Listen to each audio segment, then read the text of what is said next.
Hi అండి, ఈరోజు మా ఇంట్లో చిన్న ఫిష్ తెచ్చాను. ముయ్యి చేప పిల్లలు కర్రీ చేయడానికి. ఫస్ట్ ఉల్లిపాయలు పచ్చిమిరపకాయలు తాలింపు వేసుకొని బాగా వేగాక అప్పుడు ఉల్లిపాయ పేస్ట్ ఎండు కొబ్బరి పొడి చెక్క లవంగ పొడి వేయాలండి. అది కూడా బాగా వేగాక అప్పుడు కొంచెం కొత్తిమీర వేసుకొని టమాటాలు వేయాలండి. టమాటాలు బాగా మగ్గి ఆయిల్ బయటకు రావాలి. ఉప్పు కారం కూడా వేసుకొని బాగా మగ్గాక అప్పుడు ఫిష్ వేయాలన్నమాట. ఫిష్ వేసాక గెంటుతో కదిలియకూడదండి, లేకపోతే ఫిష్ చెదిరైపోతుంది అనమాట.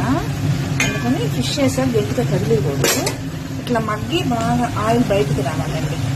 చూసారా, ఇలా ఆయిల్ బయటకు వచ్చినప్పుడు చింతపండు పులుసు పోసుకొని మునిగేదాకా చిన్న వంట పెడితే అయిపోతుందండి.